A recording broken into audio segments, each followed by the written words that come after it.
Bueno, chicos, muy buenas noches. Vamos a largar con la clase de hoy. Si bien ya el día de ayer nosotros anticipamos un poco las distintas formas que había para representar una planta productiva, y habíamos visto lo que eran los esquemas, los diagramas de flujo cualitativo, cuantitativo, los diagramas instrumentales y que en conjunto, ¿no es cierto?, formaban lo que era el informe ingenieril, digamos, o la carpeta ingenieril. Este, Así como son importantes los diagramas que nos permiten a nosotros entender perfectamente qué es lo que está pasando dentro de la planta, cuáles son las operaciones y los procesos que están interviniendo. También son importantes los flujogramas para, ya académicamente, para que ustedes puedan entender la secuencia de cálculos que uno debe llevar a cabo, o el procedimiento que uno debe llevar a cabo para poder diseñar o verificar cada una de las operaciones industriales o de las operaciones básicas de los alimentos.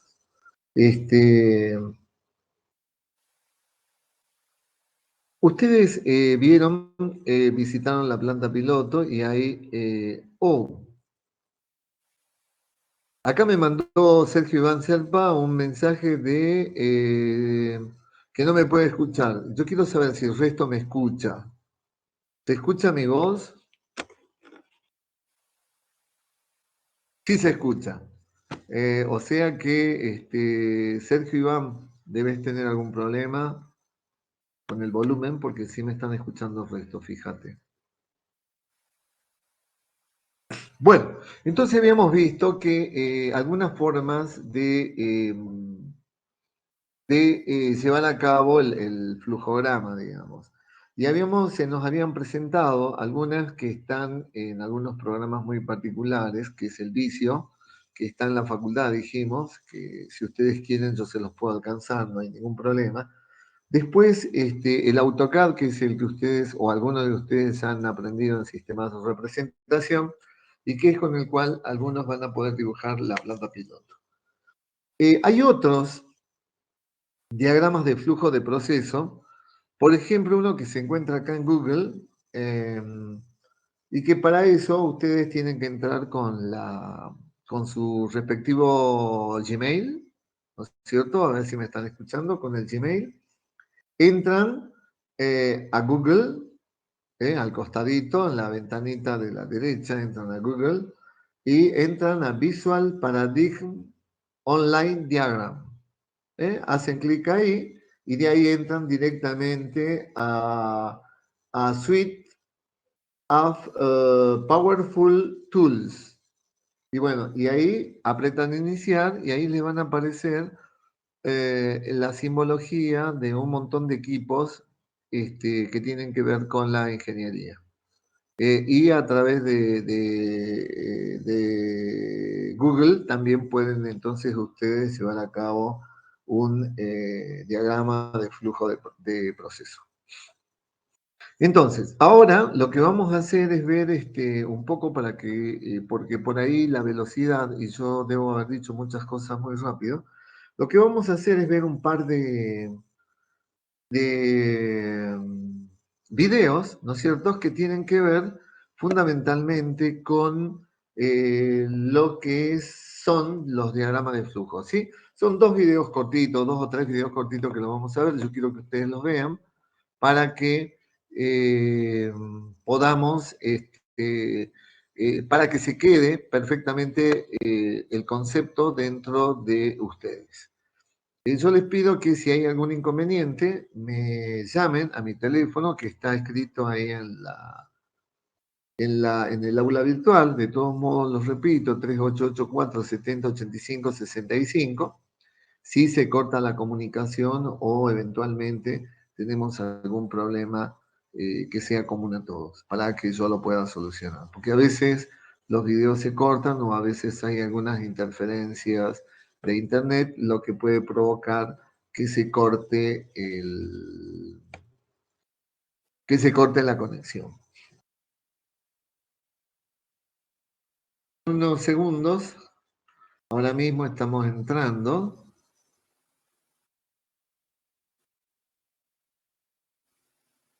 A ver, estos videos que tienen que ver con los diagramas de flujo y con los procedimientos con los que habitualmente uno utiliza para interpretar mejor el diagrama.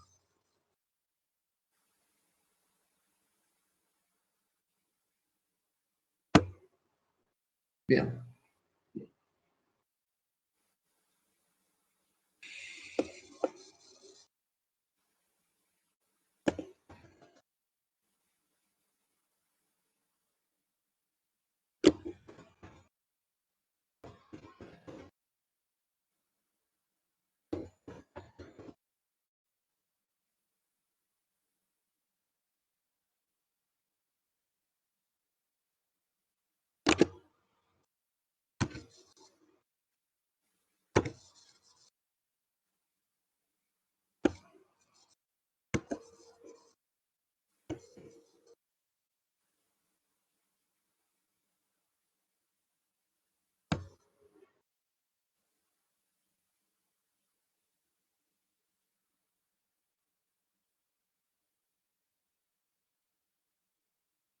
Bueno, esto que vamos a ver es un video re cortito, pero bueno, que sirve, que ayuda, ¿no?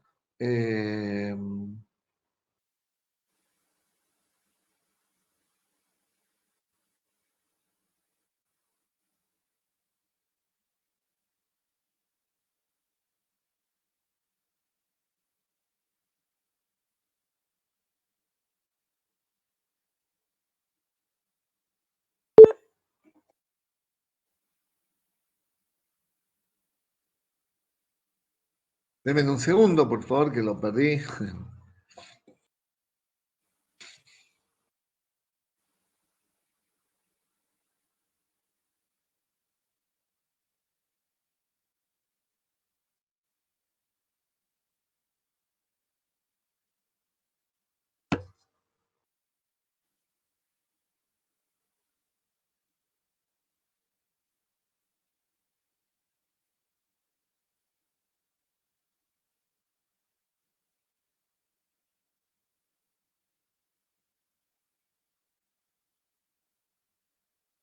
Bueno, acá vamos a ver este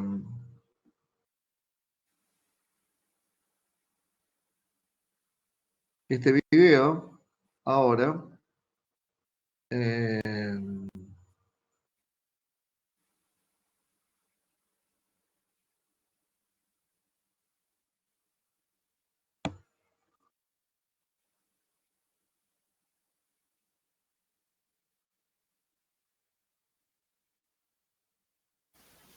¿Qué tal? Bienvenidos a este nuevo video. En esta ocasión vamos a hablar sobre el diagrama de flujo de proceso. Vamos a ver brevemente una introducción a sus características generales. El diagrama de flujo de proceso es una herramienta para el análisis de procesos de producción. Básicamente permite o se utiliza para identificar costos ocultos no productivos, como las distancias recorridas, el almacenamiento temporal o los retrasos. Primero que nada vamos a ver la simbología que maneja este tipo de diagrama. A diferencia del diagrama de operaciones de proceso, que es más simple, en este caso vamos a manejar 5 tipos de símbolos. Son las operaciones, las inspecciones, los transportes, las demoras o esperas y los almacenamientos. El primer tipo de actividad que tenemos es una operación. Una operación se va a representar siempre con un círculo y básicamente indican las principales fases del proceso. Implican un cambio o transformación en los materiales usados en el proceso. Ahora vamos a ver algunos ejemplos de operaciones. Recordemos que implican una modificación en las características casi siempre de los materiales. Tenemos agregar, ensamblar, modificar, atornillar, martillar, etcétera, muchas otras. El segundo tipo de actividad que nos encontramos es una inspección. Una inspección se va a representar con un cuadrado. Las inspecciones consisten en verificar una cantidad, una calidad o revisar alguna característica del material como el color, el peso o la temperatura. Las inspecciones, a diferencia de las operaciones, no agregan ningún valor al proceso de producción. Algunos ejemplos para inspecciones serían revisar, contar, pesar, tomar la temperatura y otros. Continuamos con los transportes. Los transportes van a indicarse siempre con una flecha apuntando a la derecha. Básicamente, un transporte es un movimiento de material entre las distintas operaciones, un traslado de un lugar a otro. Un transporte, como mencionábamos, implica el desplazamiento de un lugar a otro de algún material. Algunos ejemplos de esto serían cargar personalmente un material o moverlo, ya sea con un carrito, con una banda transportadora o en el montacargas o algunos similares. La siguiente actividad es la espera, también conocida como demora. Esta se va a representar siempre con una D mayúscula. Indica una demora entre dos operaciones, un abandono momentáneo para después regresar por él. Implica un retraso en la ejecución de la siguiente operación. Una demora implica un desperdicio de tiempo dentro del proceso y como tal se va a buscar siempre eliminar. Algunos ejemplos de demora serían esperar por un elevador, materiales esperando para la siguiente operación o documentos esperando para ser archivados. Y finalmente, el último tipo de actividad es el almacenamiento. El almacenamiento se va a representar con un triángulo invertido. Es muy importante, es un triángulo invertido. Indica un resguardo de un objeto o un material bajo vigilancia mientras se envía al siguiente proceso o es cargado para enviarlo al cliente final.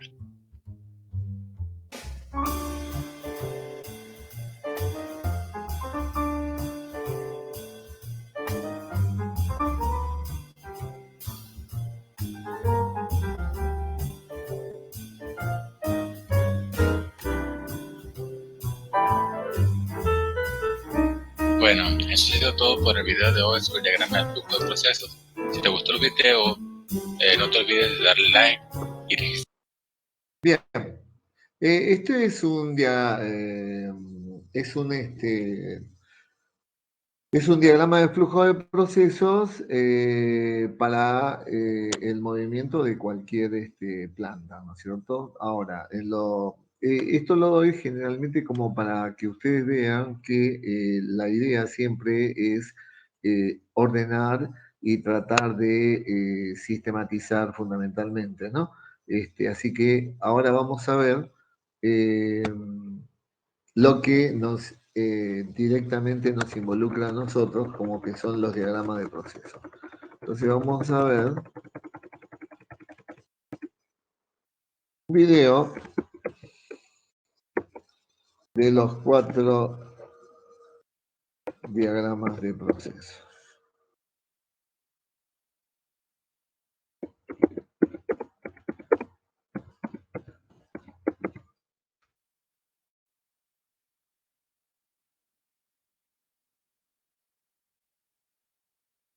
Es un video muy cortito, pero que ya tiene que ver con una planta industrial concretamente desde el punto de vista de la producción, más que del movimiento interno de una planta. Así que bueno, vamos a pasar a verlo ya mismo. Es un video bastante interesante y que ejemplifica un poco todo lo que hicimos allá.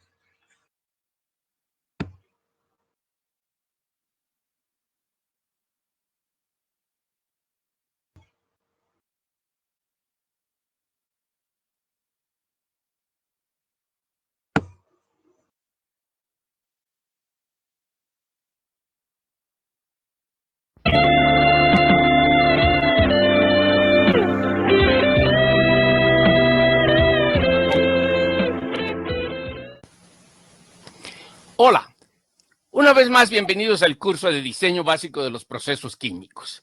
El tema de esta presentación es la construcción de los diagramas de proceso. Las etapas del diseño de procesos químicos son 3. el diseño conceptual, el diseño preliminar o básico y el diseño detallado. Bien, en el diseño conceptual, de manera esquemática, se plantean las diferentes etapas que pueden estar involucradas en la producción de uno o más productos químicos. Se usan métodos aproximados de cálculo. El diseño preliminar o básico usa simuladores para determinar los balances de materia y energía e incluye los cálculos de las dimensiones de los equipos, lo cual permite realizar evaluaciones económicas preliminares.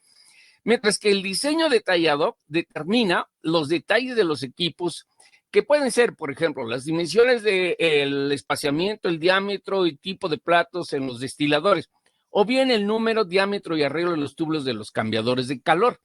En esta etapa, el diseño se procede con el cuidado y la precisión necesaria para la construcción de los equipos del proceso.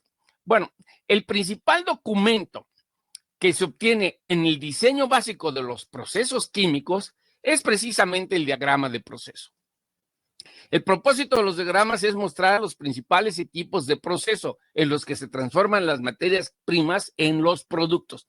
Pueden incluir características de los equipos, así como características de las corrientes y una tabla del balance de los materiales. Todo esto puede estar en una hoja o por hojas separadas. La forma más común de los diagramas son tres: los diagramas de bloque, los diagramas de flujo de proceso y los diagramas de tuberías.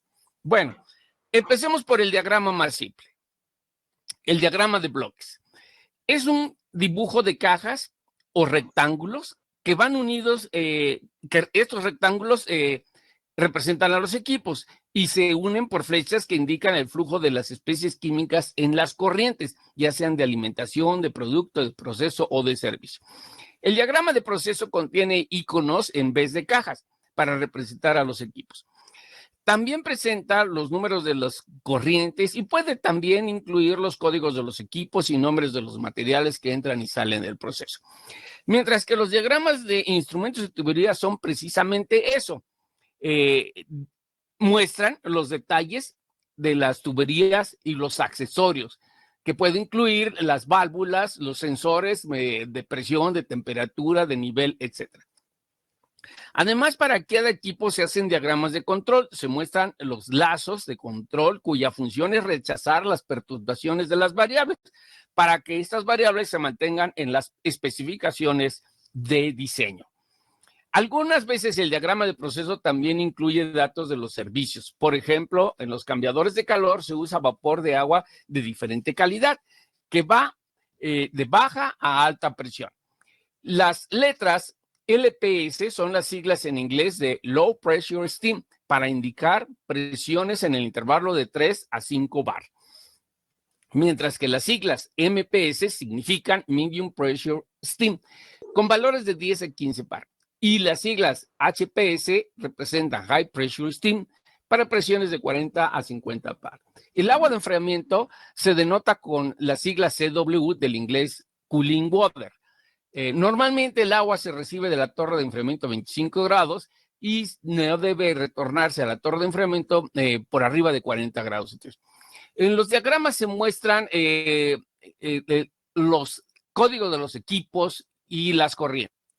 Los diagramas de proceso no incluyen los equipos para tratamiento de frente como son las plantas de tratamiento de aguas residuales.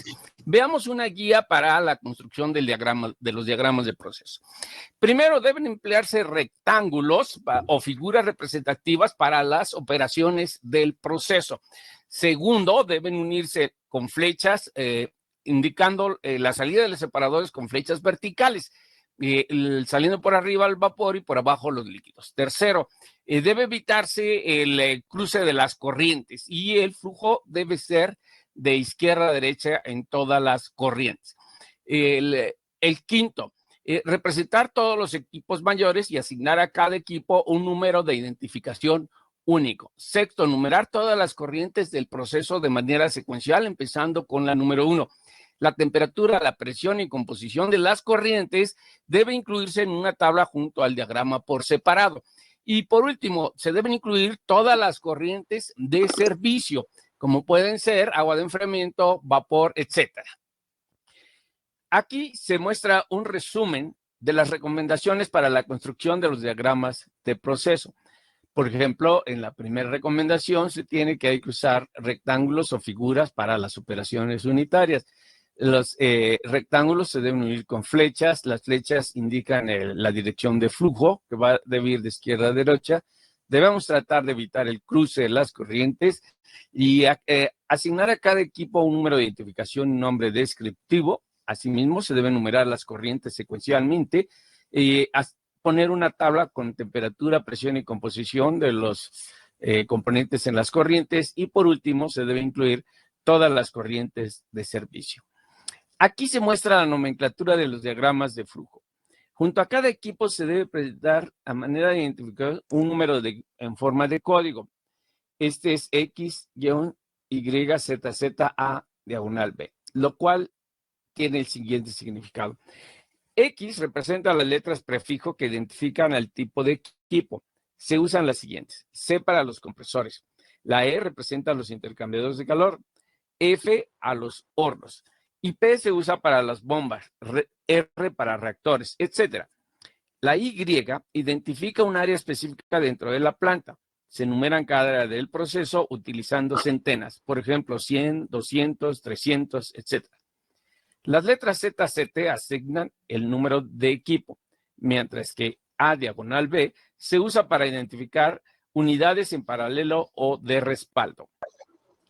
Veamos aquí un ejemplo en el proceso de benceno. Aquí se enumeran los equipos principalmente de cada área del proceso, anteponiendo una letra como prefijo a cada número de equipo.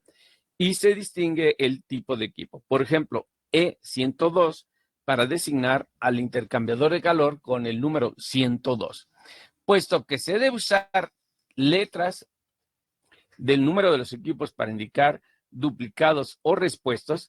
En el caso de la bomba P101A, indica que se tienen dos bombas idénticas con el número 101, pero solamente se dibuja una en el diagrama.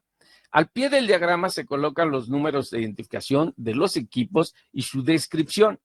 En ocasiones se incluye la tabla de flujos con temperaturas y las presiones de las corrientes. Los símbolos de los diagramas de flujo e identificación de corrientes se muestran aquí. La forma de la figura geométrica identifica diferentes tipos de información, por ejemplo, la entrada de materias primas o la salida de productos, los valores de temperatura con un cuadrito, etc. Se emplean una gran variedad de iconos o símbolos para representar a los equipos. Los más comunes se muestran aquí.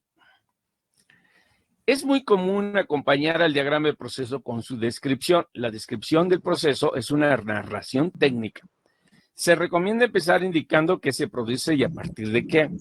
Luego describir detalles de las secciones.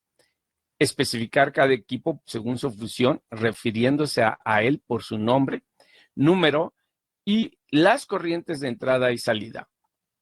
Se puede incluir descripción de cada equipo, las razones por las que se escogió y las condiciones de operación. Veamos, por ejemplo, la descripción breve del proceso catalítico del hidrotratamiento de nafta. La nafta se mezcla con una corriente de hidrógeno para después precalentarse con el efluente del reactor y luego vaporizarse en un calentador a fuego directo. La mezcla vaporizada pasa al reactor que contiene catalizadores de óxido de cobalto, níquel y modileno sobre alumina. La temperatura de operación del reactor va de 300 grados a 450 grados centígrados y presiones de 25 a 60 kilogramos por centímetro cuadrado. Los compuestos de azufre como los mercantanos, los sulfuros, tiofenos y aminas reaccionan con el hidrógeno para dar ácido sulfídrico. El efluente del reactor, después de intercambiar calor con la alimentación, pasa por enfriadores de agua y se envía a un separador de fases. Del gas que sale del separador de fases, rico en hidrógeno, una parte se recicla a la carga, mientras que la otra se purga. El gas reciclado pasa por un compresor para recuperar la caída de presión. Se adiciona hidrógeno de reposición al gas de reciclo antes de mezclarse con la nafta. La purga se incluye para evitar concentraciones altas de ácido sulfídrico en la corriente de reciclo. El producto líquido del separador de fases se envía a una torre desbutanizadora donde se elimina por el domo el gas LPG amargo. Es una torre Se de denomina destilación. amargo por contener algo del gas sulfídrico que se ha formado. El producto del fondo pasa a una torre de fraccionamiento de donde se obtiene gasolina ligera por el domo y nafta desulfurizada por el fondo. Otra columna de destilación. Abajo del diagrama se muestran los códigos de los equipos y su descripción. Es común encontrar el título del diagrama arriba y con letras más grandes. Un ejemplo de la numeración de los sectores de una planta se muestra en este diagrama.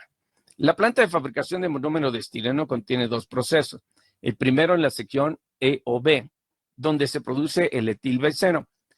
Aquí los equipos tienen una numeración de área 100, mientras que la otra sección, la sección SM, que fabrica el estireno, y los equipos de esta sección se numeran a partir del 200. A veces se usan diagramas combinados para ilustrar detalles de los procesos, como en este caso el proceso de fabricación de amoníaco, que empieza con una etapa de desulfuración, sigue con otra de reformado, y a continuación una etapa de mutación, después una de eliminación de CO2 y metano, para pasar finalmente a el proceso de gas donde el gas de síntesis se convierte en hidrógeno, y finalmente una sección de purificación del amoníaco y recirculación del hidrógeno y nitrógeno que no se convirtieron. En todas las áreas de la ingeniería, ya sea civil, eléctrica o electrónica o química, los diagramas son la forma más efectiva de comunicar los diseños. Bien, con esto terminamos la presentación del diagrama de procesos del curso. Bueno, chicos, este último tema es simplemente para que ustedes tengan idea de la complejidad a la que podemos arribar detrás de realizar un diagrama de flujo en una planta más compleja, ¿no es cierto? Como esta que acabamos de ver. Existen plantas muchísimo más complejas todavía, donde el diagrama de flujo pasa a ser fundamental. Sobre todo, como les comentaba el día de ayer, ustedes tienen dos facetas. Si bien acá hemos tocado la fase de diseño, que ayuda un montón un diagrama de flujo a diseñar los equipos, también operativamente son una ventaja muy grande el seguir la dirección productiva en lo que respecta a la operación de planta a través de un diagrama de flujo cualitativo. Bueno, eso suficiente con el tema de diagramas, que más que todo es simplemente para que ustedes estén informados, para que ustedes sepan, para que nunca digan que nadie les ha comentado este tipo de cuestiones. Y nada más, o sea, no se van a tomar en los exámenes finales, pero sí, fundamentalmente, yo creo que cuando ustedes tengan que presentarse a rendir un examen final o tengan que presentarse a algún tipo de charla laboral, como ingenieros, ustedes tienen que estar, ustedes están, mejor dicho, obligados a exponer cada uno de los equipos que se presenten de operaciones unitarias o de procesos unitarios con la simbología que corresponde. Incluso yo lo exijo en los exámenes finales de esta materia. Así que fundamentalmente yo los voy a ir dando a los símbolos cada vez que toquemos una operación unitaria. El primer tema que vamos a tocar ahora, ya entrando concretamente a la materia, es el tema bombas. Y vamos a ver dos facetas interesantes de este tema. Uno que tiene que ver con la parte de verificación y otra, obviamente, que tiene que ver con el diseño y selección de bombas. Entonces vamos a introducirnos en un PowerPoint que lo tienen ustedes incluso allí en esta aula virtual. Le pedí a Claudia que cuelgue todos los PowerPoint. Y como les decía, la idea un poco es que ustedes, el que no pueda promocionar y el que tenga que venir a rendir los exámenes finales, venga con estos PowerPoint que les facilita un montón el examen final, ¿no? Y si pueden mejorarlos, mucho mejor. En todo caso, si después quieren consultarlo, me lo mandan y yo los examino y les digo si están bien o qué les falta. Bueno, vamos a agrandar la pantalla entonces para entrar a ver este tema de transporte de fluido. Y obviamente tiene que ver con todo lo que es cantidad de movimiento. Y vamos a hacer la presentación de las bombas y vamos a comenzar con el diseño. Mejor dicho, vamos a comenzar con la definición de bombas, vamos a ver los tipos de bombas, vamos a ver algunas características que fundamentalmente se tienen en cuenta para la selección de una bomba frente a un determinado proceso. Bien, ahí estamos, ya largamos. Entonces una bomba es una máquina generadora que transforma la energía con la que es accionada, que generalmente es energía eléctrica, pero no necesariamente, puede ser energía neumática, puede ser cualquier tipo de energía.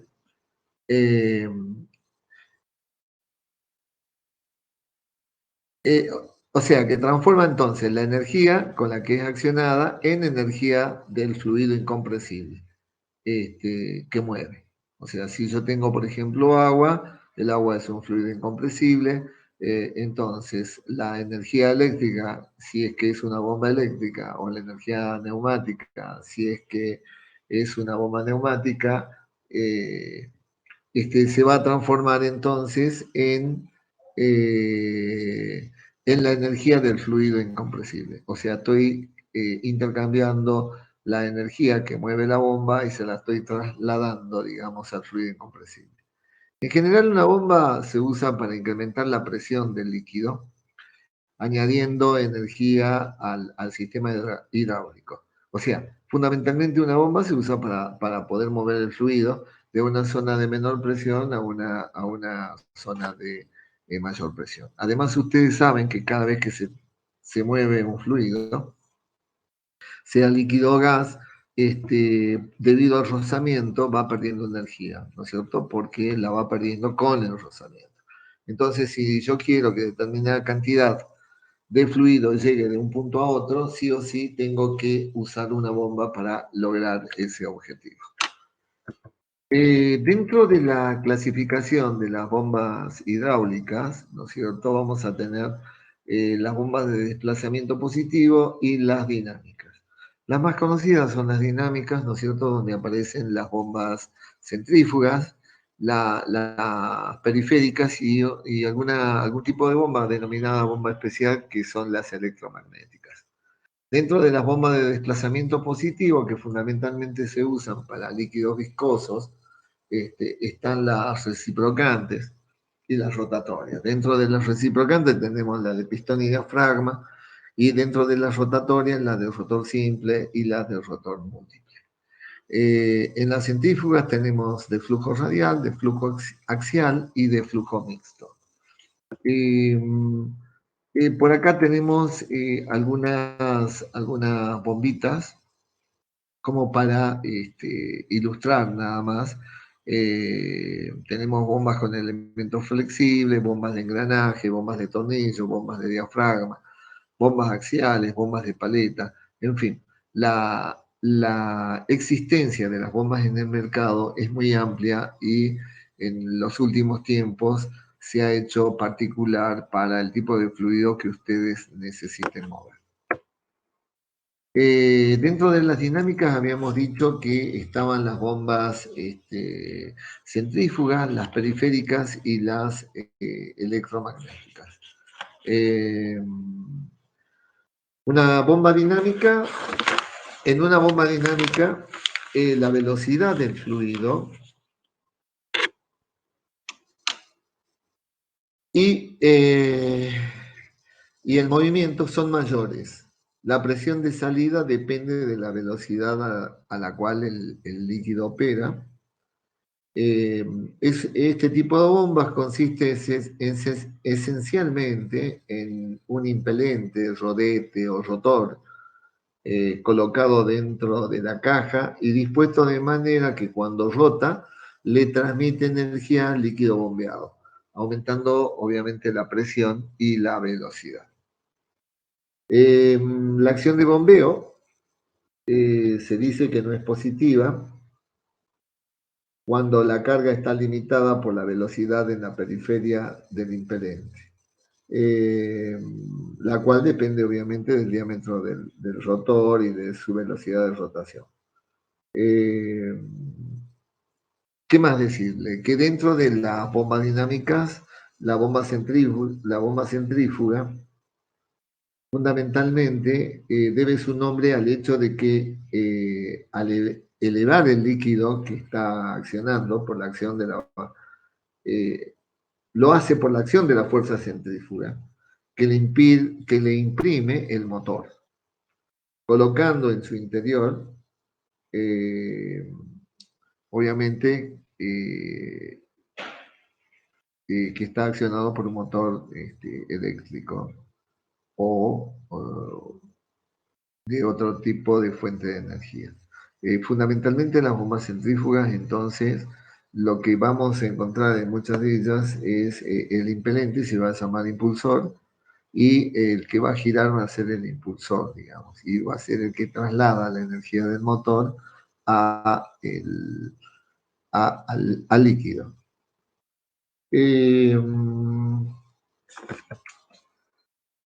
Fíjense, y vamos a estudiar un poco la bomba centrífuga con un poco más de detalle, porque son las de mayor uso, digamos.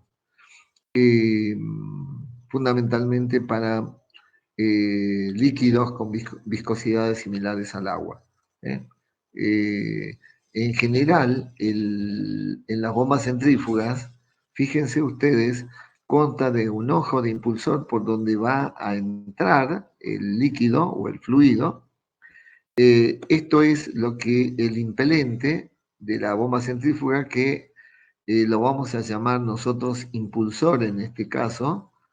Esto, si siguen ustedes el cursor, el motor hace girar este impulsor y fíjense ustedes el recorrido que va a tener el fluido de una zona de menor área a una zona, una zona de menor área en la base del ojo del impulsor a una zona de mayor área en los extremos del impulsor.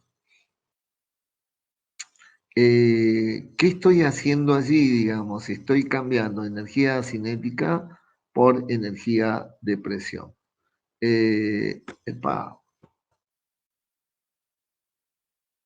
Y lo que voy a tener a la salida de este impulsor, fíjense, este impulsor va a girar, si me ven el cursor, gira en este sentido. Y va levantando la presión en la medida que va saliendo el líquido hacia la descarga. Acá tenemos una foto de una bomba centrífuga en funcionamiento, digamos, y pueden ver cómo ingresa.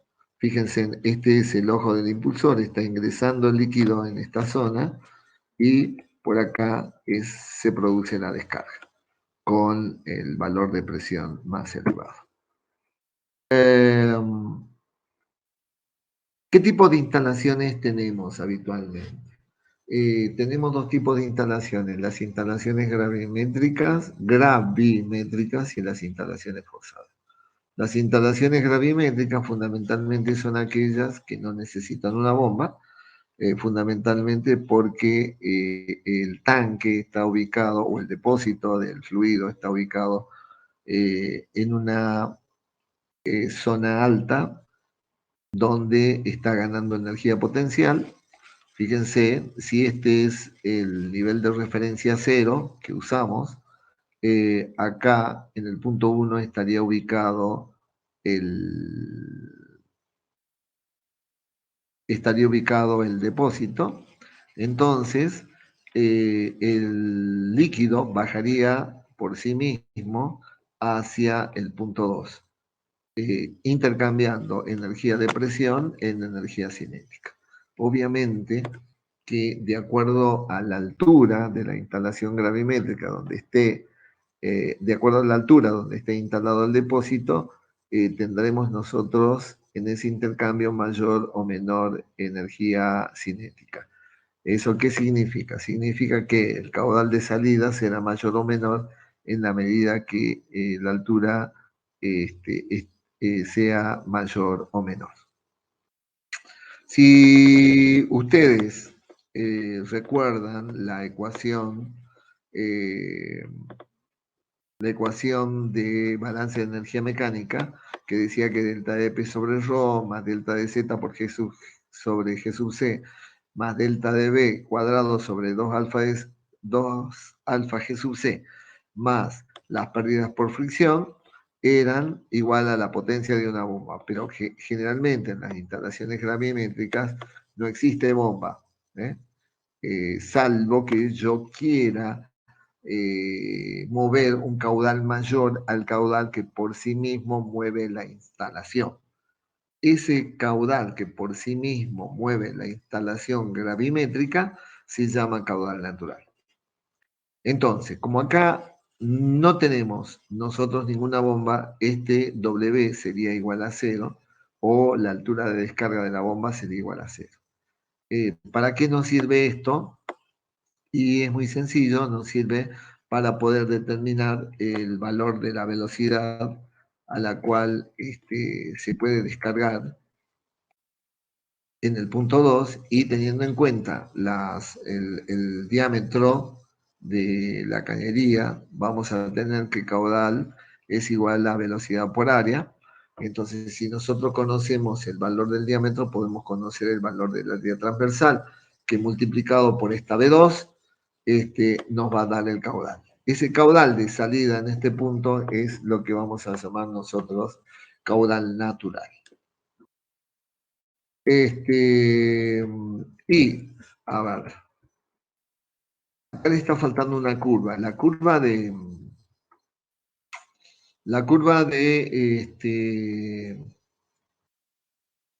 sistema, una bomba, mejor dicho, no de una bomba, perdón, de un sistema gravimétrico. No lo tengo acá, pero bueno,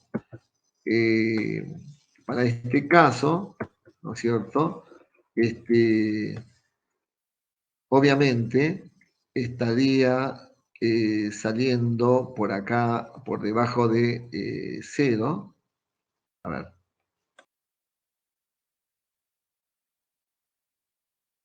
Estaría saliendo por este punto, y donde intersecta la abscisa, vamos a tener la definición de caudal natural, ¿no? O sea, la curva sería más o menos, saldría desde acá, perdón, se me cruza la...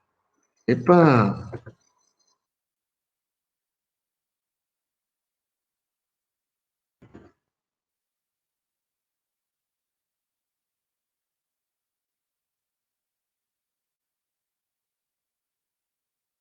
Tendría, a ver si pueden seguirme con el cursor, tendría esta forma. O sea, esta misma forma, pero hacia más abajo.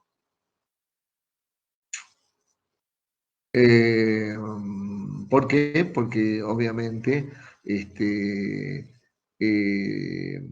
delta de Z nos marcaría por debajo del 0, porque Z2 estaría ubicado abajo, y es Z2 menos Z1, y si Z2 está en el nivel 0 y Z1 está arriba, el menos delta de Z nos manda el valor de la energía hacia acá abajo, hacia abajo. Bueno, a ver. La otra instalación que tenemos son las instalaciones forzadas. Obviamente allí el tanque de descarga va a estar en la parte superior al tanque de alimentación. Este es el tanque de alimentación y esto nosotros vamos a bombear líquido para mandarlo a un tanque o a un depósito de descarga. Cuando la posición de este tanque está por encima del tanque de origen, es lo que nosotros vamos a llamar instalación forzada. A ver si yo puedo seguir con el cursor. Lo que pasa es que la máquina no me está respondiendo como corresponde, pero bueno. Bueno, acá tenemos el depósito de almacenamiento. Acá tengo una válvula esclusa, acá tengo la bomba y acá tengo otra válvula esclusa, y estamos bombeando líquido o fluido desde este depósito A al depósito B. Cuando la posición de este depósito destino está por encima del depósito de almacenamiento, estamos en una instalación forzada. Cuando el depósito destino B está por abajo del depósito de origen, estamos en presencia de una instalación gravimétrica. Bueno, en este caso, para poder enviar el fluido desde el punto 1 al punto 2, es imposible que el fluido suba por sí mismo porque voy a tener yo acá un montón de pérdidas de energía por fricción, razón por la cual voy a requerir lo que ya vimos en mecánica de fluidos, el uso de una bomba de potencia W. Y obviamente será igual a la diferencia de presión entre este punto y este punto, o sea, P2 menos P1 sobre ρ, la diferencia de altura entre la referencia, que en este caso la referencia es justo el nivel 0 de la bomba,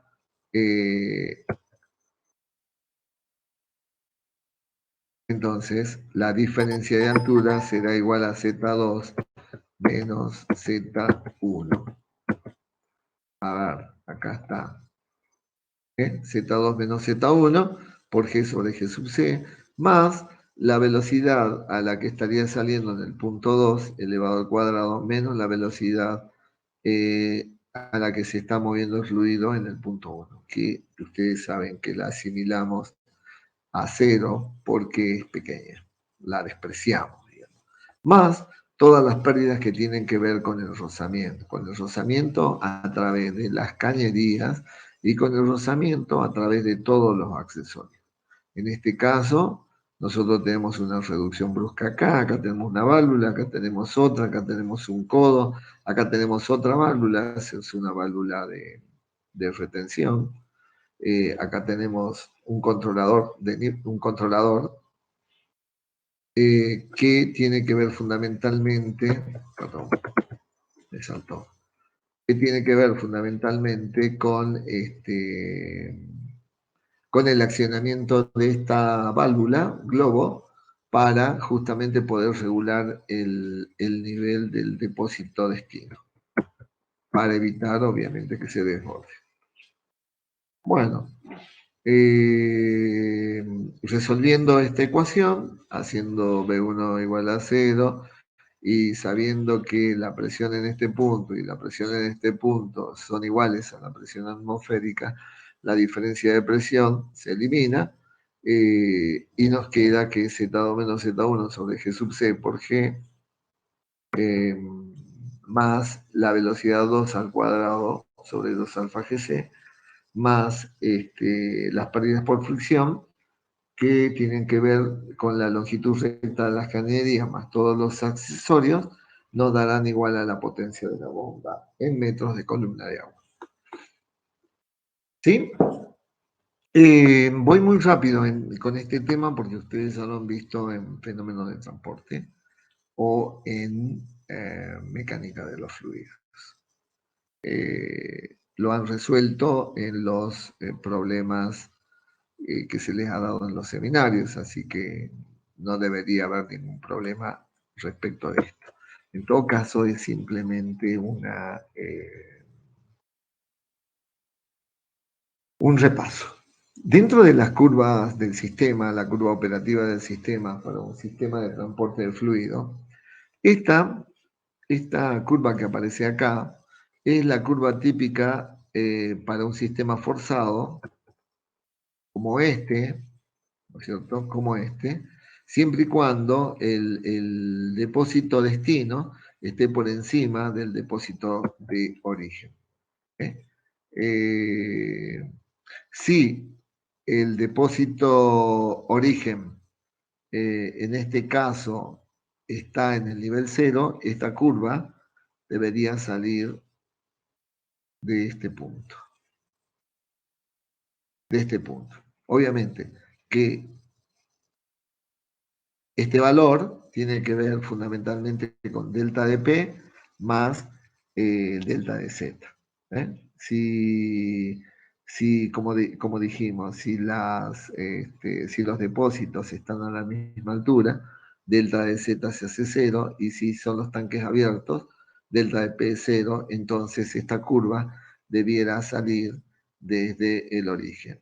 Entonces, esta curva saldría desde este punto 0 y tendría prácticamente la misma forma que esta curva que está dibujada para el sistema que acabamos de ver. Esto es fundamental que ustedes lo razonen, porque el sistema puede estar cerrado, o uno de los tanques puede estar cerrado y puede estar presurizado, en cuyo caso el punto de la curva del sistema va a partir el valor de la ordenada igual a la diferencia de las presiones más las diferencias de las alturas. ¿Qué más decir de todo esto? A ver, bueno, vamos a ver las características de la bomba. Las curvas características de la bomba. En general, ustedes van a encontrar catálogos de acuerdo a los fabricantes de bombas a las que tengan acceso. Hay varias que están publicadas en Internet, hay muchos proveedores en Internet que les facilitan los catálogos de bombas.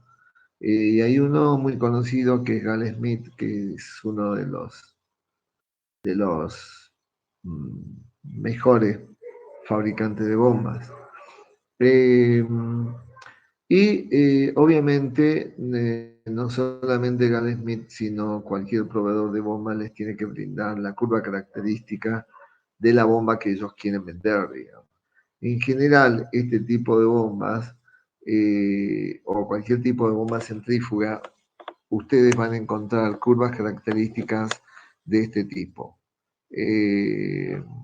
donde ustedes pueden ver en estas curvas paralelas, si me siguen el cursor, que tienen que ver con el rendimiento de la bomba. Fíjense, ahí dice 40%, 60%, 70%.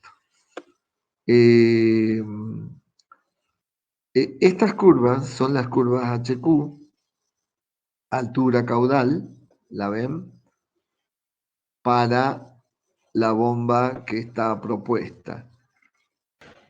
Y cada una de estas curvas inferiores, que fíjense parecen todas paralelas, tienen que ver con tienen que ver con los diámetros del impulsor. O sea, es la misma bomba que puede cobijar distintos diámetros de impulsor. Al cambiar el diámetro del impulsor, yo voy a cambiar la curva característica de la bomba.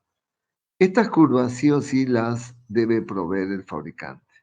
Nosotros como ingenieros lo único que podemos llegar a hacer es nuestra curva del sistema, aplicando la ecuación de balance de energía mecánica y haciendo variar Q y calculando H para los distintos Q. Y en general el formato de las curvas del sistema, como lo acabamos de ver, para un sistema forzado tiene este formato.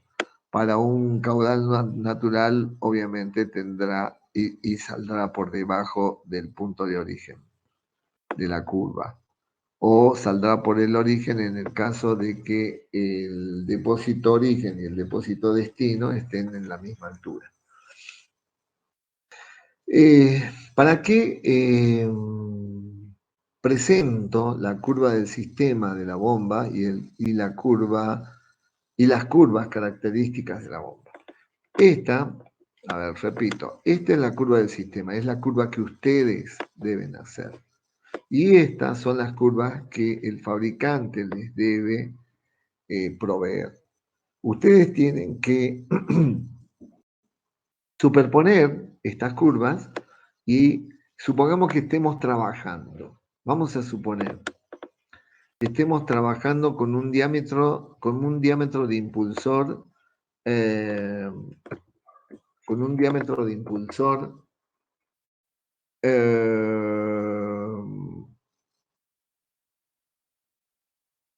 con un diámetro de impulsor 2. O sea, la curva característica sería esta. Y resulta que el caudal que yo necesito mover es este Q. Es este Q, pucha.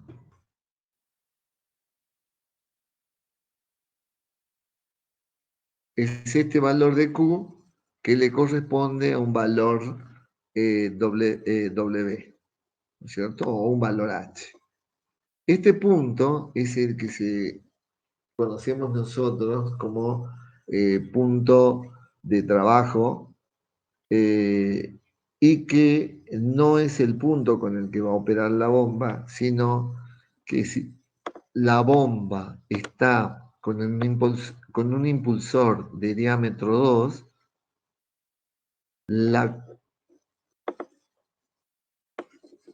Deme un segundo porque mi cursor no está funcionando. Ahí está. Mi bomba va a funcionar para mover este caudal Q rojo que se ve allí. Va a moverla con esta potencia, digamos. Con esta potencia H. Porque eso me está diciendo la curva característica de la bomba. Entonces, simplemente, como yo necesito este Q, y este Q me genera esta potencia, pero esa no me la está dando la bomba, me la va a dar simplemente esta. Entonces, esta diferencia de H, de delta de H, y esta diferencia de delta de Q, es lo que vamos a llamar nosotros sobredimensionamiento de la bomba. ¿Sí? Eso tiene que quedar en claro. Ese es el sobredimensionamiento de la bomba. Habitualmente, cuando ustedes diseñen o seleccionen bombas, fíjense en el Peter y Timmerhouse, los consejos que se les da a los ingenieros juniors cuando tengan que diseñar una bomba. Habitualmente se pide que ese sobredimensionamiento no sea mayor del 10%. Esas conclusiones estadísticas a las que arriba Peters y Timmerhouse la van a encontrar no solamente para las bombas, sino para todos los equipos que desde ahora en más se presenten en operaciones industriales. Bueno.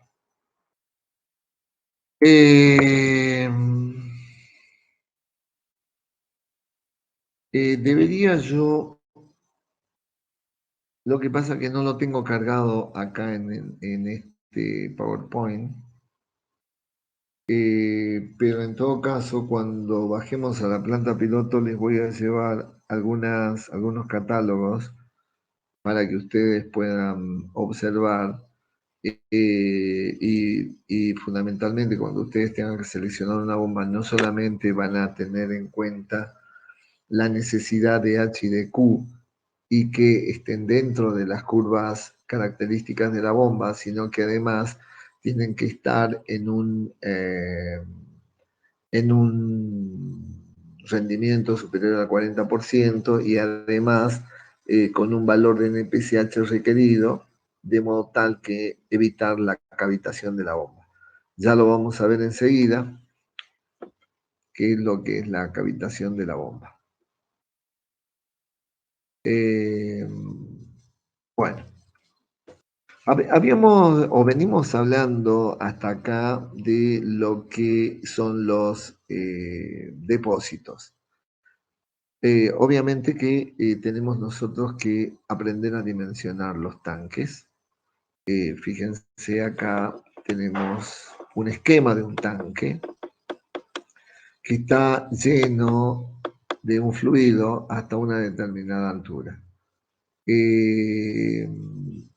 A esta altura le vamos a llamar altura del fluido o altura del líquido. A esta altura remanente, que está delimitada por la altura del fluido y la parte superior del tanque, la vamos a llamar altura del rebalse. Y obviamente que la altura del fluido, la altura del líquido más la altura del rebalse será igual a la altura total del tanque. Y además vamos a identificar geométricamente un diámetro de tanque. ¿Y qué más podemos decir? Y que obviamente podemos definir una relación altura-diámetro como HL, o sea, la altura del fluido sobre el diámetro del tanque. A eso le vamos a llamar una relación altura-diámetro. Ahora, ¿cómo dimensiono yo el tanque? Dimensionar un tanque de almacenamiento significa determinar el diámetro del tanque y la altura total del tanque. El diámetro del tanque se define como la raíz cúbica de 4 veces el caudal de abastecimiento del tanque, porque no se olviden que acá no está dibujado, pero teóricamente viene una cañería de abastecimiento del tanque. Entonces será 4 veces el caudal de abastecimiento del tanque por el tiempo de residencia. O sea, ¿qué es el tiempo de residencia? Es el tiempo que va a demorar en fluir toda el agua o todo el fluido que esté dentro de este tanque. ¿Cómo se define ese tiempo de residencia? Bueno, fundamentalmente ese tiempo de residencia lo vamos a definir en función de las necesidades de mantenimiento. Porque habitualmente se suelen parar las bombas y como nosotros no podemos estar parando la planta cada vez que se nos para una bomba, recurrimos a este tiempo de residencia de modo tal que nos dé tiempo a reparar y que el proceso continúe normalmente. Entonces, definir el diámetro del tanque como igual a la raíz cúbica de 4 veces el caudal por el tiempo de residencia sobre pi por la relación altura-diámetro.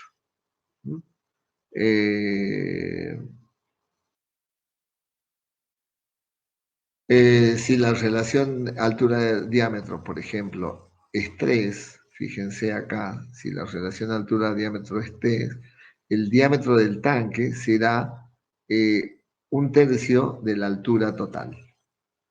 1/3, perdón, no de la altura total, de la altura del fluido. Generalmente esas recomendaciones de relación altura-diámetro lo vamos a obtener de las sugerencias del Gutiérrez o de el Peter y Timmerhouse, que tienen muy buenos datos estadísticos de donde los podemos sacar. Bueno, vamos a pasar ahora a dimensionar la cañería. ¿Cómo se dimensiona la cañería? Nosotros sabemos que necesitamos un caudal, porque eso se define cuando se define como un objetivo productivo, el conocer de antemano qué caudal es el que vamos a usar. Ese caudal sabemos nosotros que es igual a una velocidad media por el área, y será igual, ¿no es cierto?, a la velocidad media por pi por diámetro al cuadrado sobre 4. De ahí podemos sacar que el diámetro de la cañería es igual a 4 veces el caudal operativo sobre pi por la velocidad de, vamos a llamarle velocidad de diseño, que es una velocidad recomendada de modo tal de que acá nosotros tengamos el menor gasto de energía y nos aseguremos de un flujo turbulento.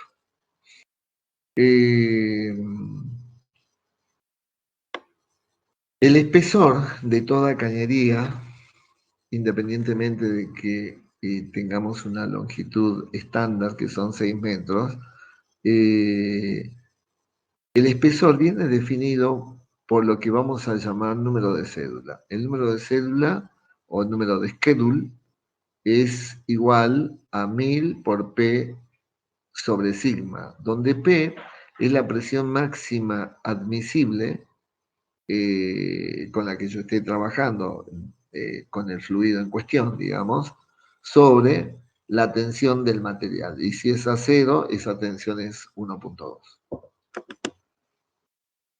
Este valor de cédula nos va a dar a nosotros el espesor de la cañería y vamos a encontrar desde valores de Schedule 20 a valores de Schedule 160, 20, 40, 60, 80, 100. Fíjense en la... yo tengo acá algunos valores. En el Perry vamos a encontrar nosotros las características de los diámetros de acero comercial con distintos valores de schedule, que son los que ustedes van a usar en la parte práctica, ¿no es cierto?, para ver de que cuando tengan que pedir la cañería, la pidan con el schedule correspondiente. Y ese schedule va a depender de las presiones con las que ustedes estén trabajando con el fluido en la planta.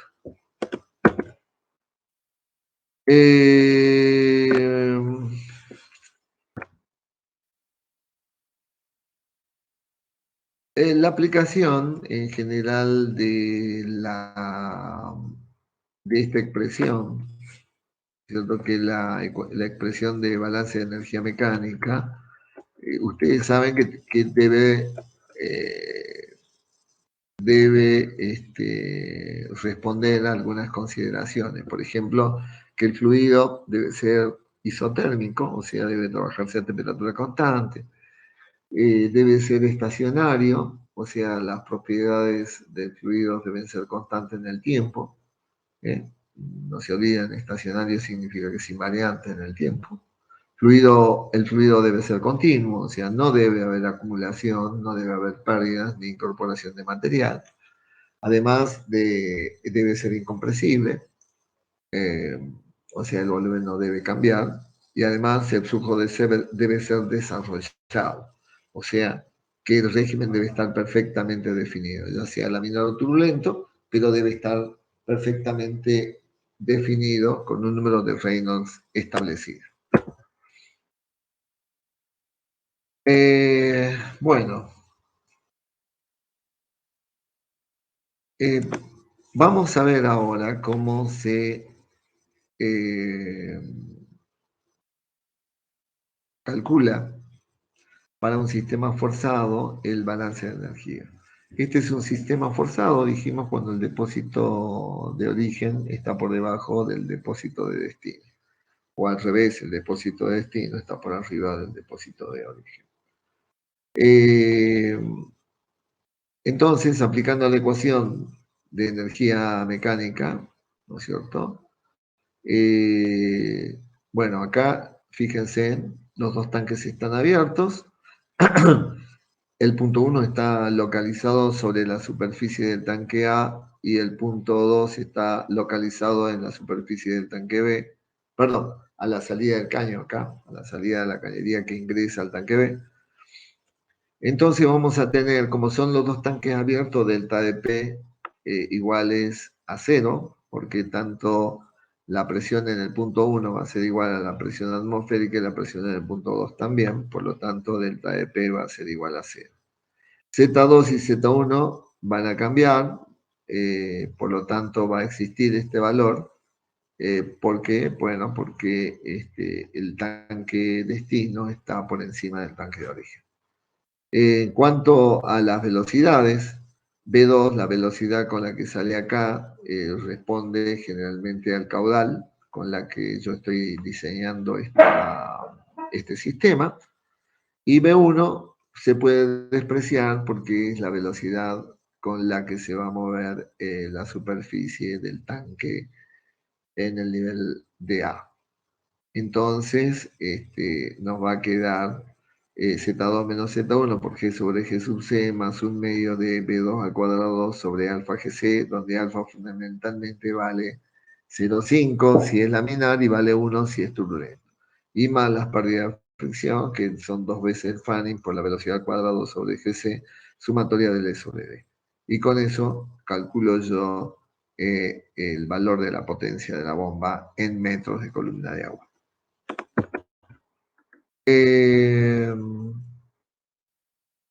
¿Cómo se calcula? Bueno, es muy simple. Acá lo único complicado, porque Z2 y Z1 son datos, la velocidad 2 se puede calcular perfectamente cuando ustedes ya han diseñado el diámetro de la cañería, ¿no es cierto? Lo único complicado que puede llegar a aparecer acá es cómo se calcula este fanning, este factor de fricción.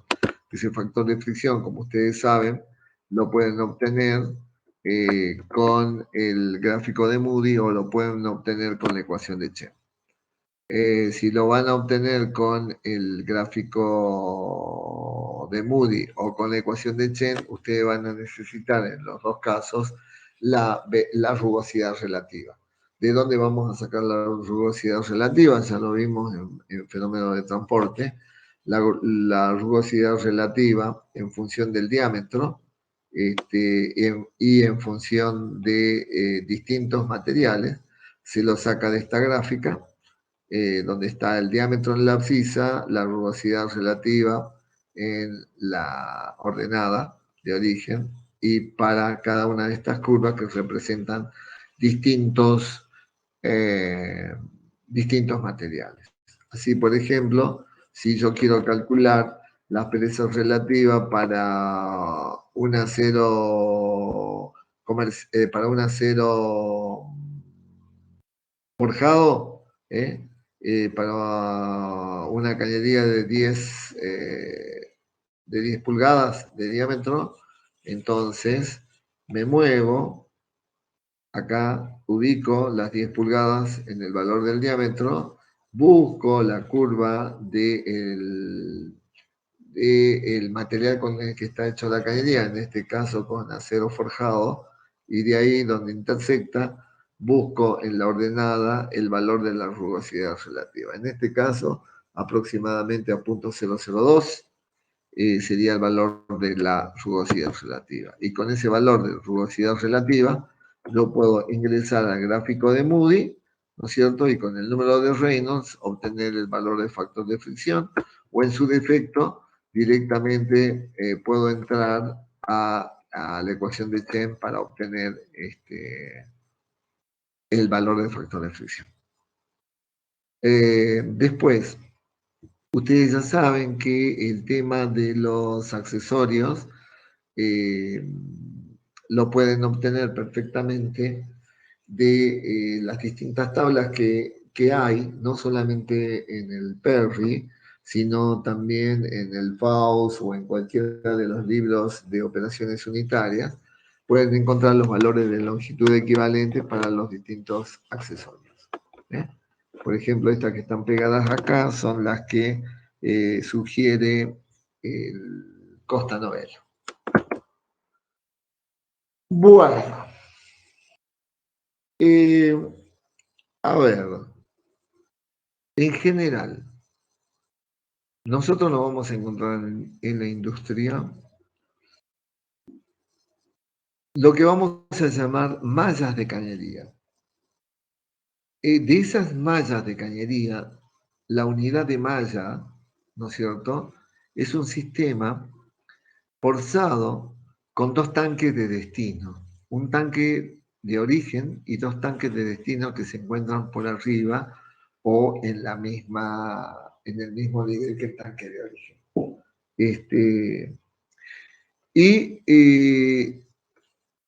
Obviamente que el tema consiste en determinar la potencia de la bomba necesaria para enviar fluido desde el tanque A hacia el tanque B y hacia el tanque C.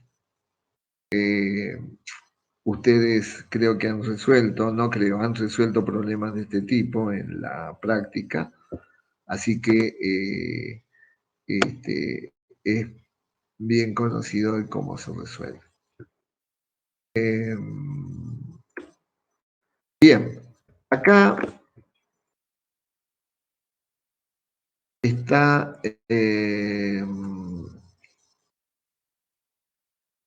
bueno, un poco de esto ya hablamos. Este es simplemente cómo entro yo para calcular la ecuación de Chen.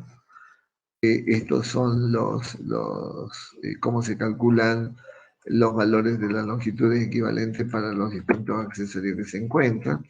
Y obviamente después siguen paso a paso cómo voy a hacer yo para calcular los valores de pérdida por fricción, meterlos en la ecuación general de energía y obtener los valores de H o de W. Una vez obtenido el W o la potencia en metros, ¿no es cierto? Vamos a, podemos calcular la potencia energética de la bomba y que se evalúa en base a la mayor energía externa suministrada por la bomba, o sea, el mayor valor entre las ramas que se presenten en la unidad de malla. Ese W va a ser igual al peso específico del fluido. Ese es el valor de la potencia energética, va a ser igual a gamma, que es el peso específico del fluido, por el caudal del fluido en el tramo A, por W, que es la energía externa suministrada por la bomba, que es lo que nosotros calculamos, sobre 76 por la eficiencia de la bomba. donde la eficiencia de la bomba, ustedes la deberán leer de la curva de la bomba. Bueno, ¿qué nos queda? Ver los distintos tipos de eficiencia y entrar a lo que es la cavitación.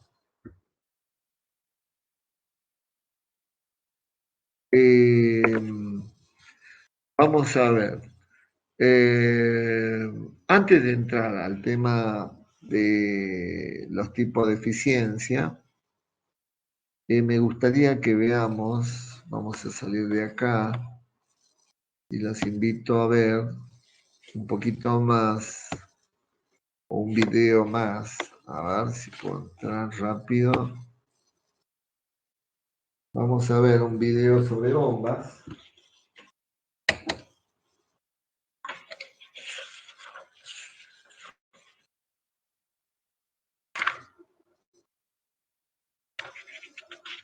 La vamos a descargar del manual de la cátedra.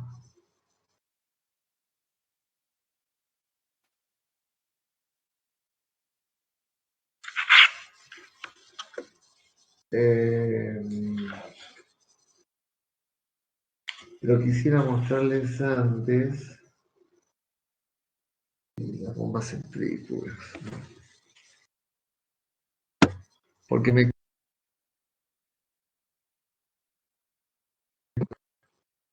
vamos a detener acá un poquito antes de continuar con las eficiencias y vamos a entrar a ilustrar un poco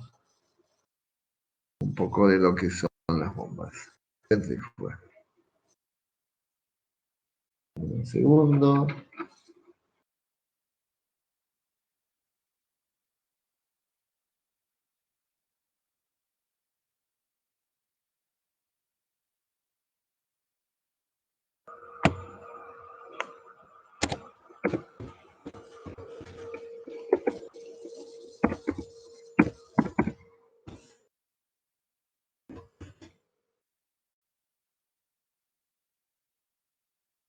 Vamos a ver, acá tenemos bombas centrífugas y bombas periféricas, así que vamos a entrar a ver un poquito del funcionamiento de las bombas centrífugas, si bien yo se los he explicado, pero bueno, sería bueno que lo veamos en un video.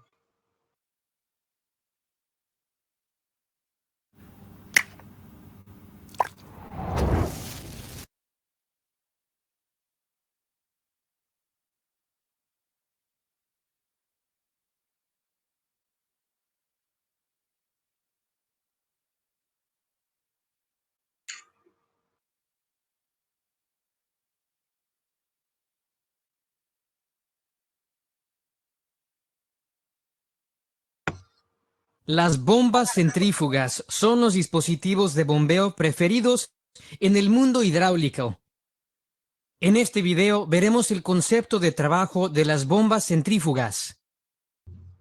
En el corazón del sistema está el impulsor. Tiene una serie de paletas instaladas en el interior de obenques. El impulsor siempre está inmerso en agua.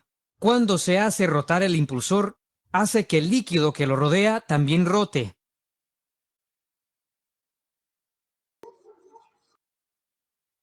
Esto imparte fuerza centrífuga a partículas de agua, y el agua se mueve rápidamente hacia afuera. Como la energía mecánica rotacional es transferida al fluido, a la descarga del impulsor, tanto la presión como la energía cinética del agua se elevará. En el lado de succión, el agua se está siendo desplazada, así que la presión negativa será inducida en el ojo. Dicha baja presión ayuda a succionar una corriente de agua fresca de nuevo en el sistema.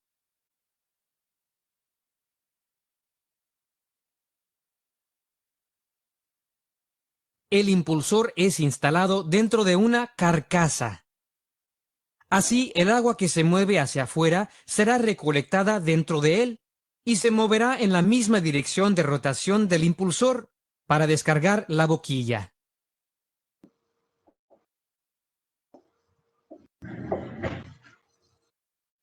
Aquí se puede notar una especialidad de la carcasa. Tiene un aumento de superficie a lo largo de la dirección del flujo. Dicha área creciente ayudará en el alojamiento de la corriente de agua que acaba de ser agregada y también ayudará a reducir la velocidad del flujo de salida. La reducción de velocidad del flujo resultará en un aumento de la presión estática, la cual es requerida para superar la resistencia del sistema de bombeo. Acá se puede ver más detalles de las paletas dentro del impulsor. Son paletas curviadas hacia atrás, con una configuración de ojo de última generación. Esta paleta se extrae de un modelo de bombeo Kirloskar. Si la presión del lado de succión del impulsor baja por debajo de la presión de vapor del agua, un fenómeno peligroso puede ocurrir. El agua empezará a hervir formando burbujas de vapor y dañará el material impulsor a través del tiempo. Este fenómeno es conocido como cavitación. Mientras más cabeza de succión, menos debe ser la presión del lado de succión para levantar el agua. Este hecho le pone un límite a la máxima cabeza de succión que la bomba puede tener. La selección cuidadosa de la bomba es requerida para evitar el problema de la cavitación. El tipo de impulsor actual está encerrado. Impulsores semiabiertos y abiertos también son usados dependiendo de la aplicación. Si el fluido de trabajo es de naturaleza grumosa, es preferible usar un impulsor de tipo abierto, pero son un poco menos eficientes. El diseño mecánico de las bombas centrífugas es siempre un reto. Un eje se utiliza entre el impulsor y el motor para conectarlos.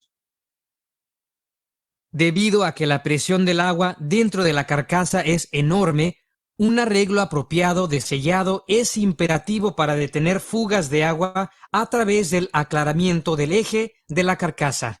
Arreglos basados en cierre mecánico y empaquetadura son usados para este propósito. El impulsor es montado en rodamientos, pero al lado de succión del impulsor no es recomendado instalarle un rodamiento, debido a que bloqueará el flujo. Así que los rodamientos deben ser encajados en el otro extremo. Esto significa que el impulsor está montado como una viga voladiza.